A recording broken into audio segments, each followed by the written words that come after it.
Plugin Alliance released the AMEK EQ250 plugin, which confuses the heck out of me because Plugin Alliance also has the AMEK EQ200, and these two appear to be very similar. So in this video, which has been made possible by DistroKit, we'll do a deep dive between both plugins. Visually, these two are very similar.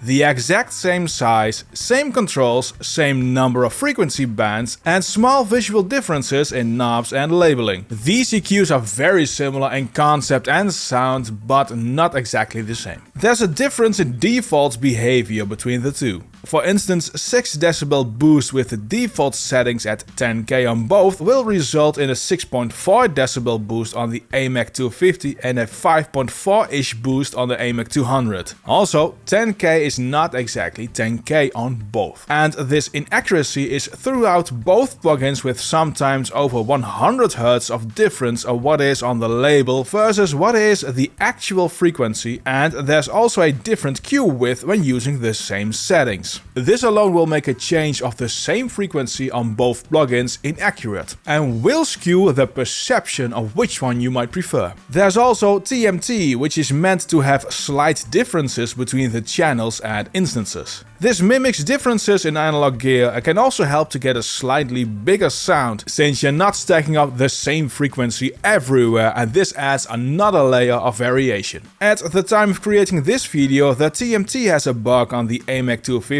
where it does not seem to be working. Workaround is to enable auto listen and touch any EQ or frequency dial. There should be a hotfix coming soon. So to minimize all variations between the plugin, let's start to get the left and right channel of both plugins exactly the same. This is already a pretty tedious challenge, and I used Plugin Doctor to make sure I set both channels of both plugins to the exact same measured curve and frequency. So I changed it all, and you find out fun things like there's a difference in volume by default between the two.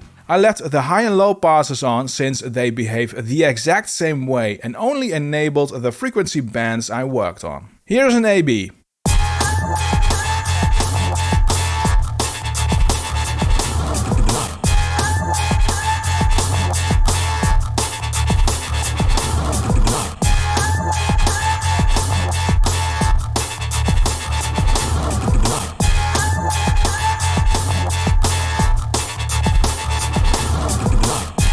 Here's the good old phase inversion test. So, signal drops with 28 decibels when I phase invert them. Yes, there's some audio left and no perfect cancellation. But since signal dropped this much with the resulting sounds being pretty intact, I'd say you can get this high frequency boost basically identical. The difference is very minimal. Here's the exact same settings with female vocals. Follow me with your eyes, I believe how much you fantasize about this. Follow me with your eyes, I believe how much you fantasize about this, Same results as in barely any difference. Let's repeat this with a mid-range band. I have set it at 480 Hz, which shows up as 410-ish with the AMEK 200 on default TMT setting.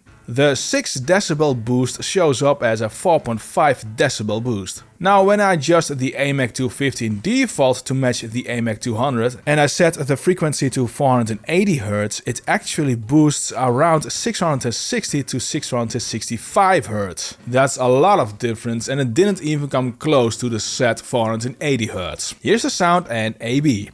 Follow me with your eyes, I believe how much you fantasize about this. Here's the same boost on the master bus.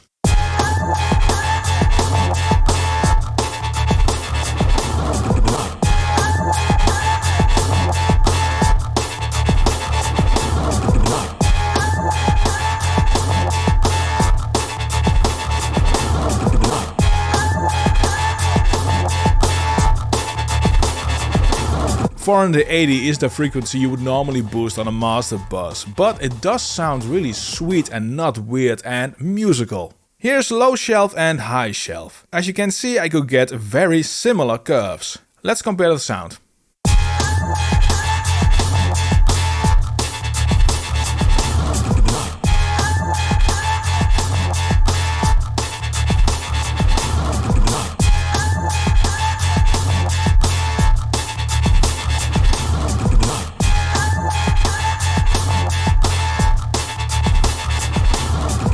Here's my voice, which I EQ to sound proper, and let's A/B when I talk about that DistroKit will pay you 100% of all revenue you make with online streaming services like Spotify, iTunes, YouTube Music and many more. You only pay one fixed fee every year and you can easily split revenue between more than one user, market your music with the built-in tools and, for instance, easily add lyrics to your song and much more.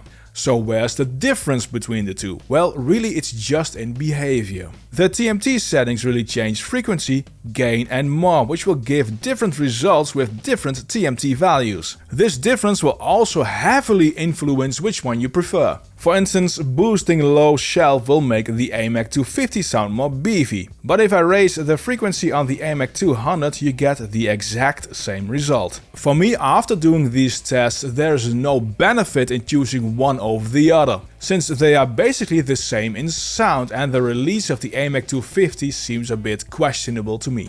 Pick whichever is on sale first. The sound though is very sweet. The AMEK 200 is a staple plugin for me. And to get a more in-depth understanding on the AMEKs and especially the AMEK 200, I did a video on the AMEK 200 which you can find on screen and is linked in the description below.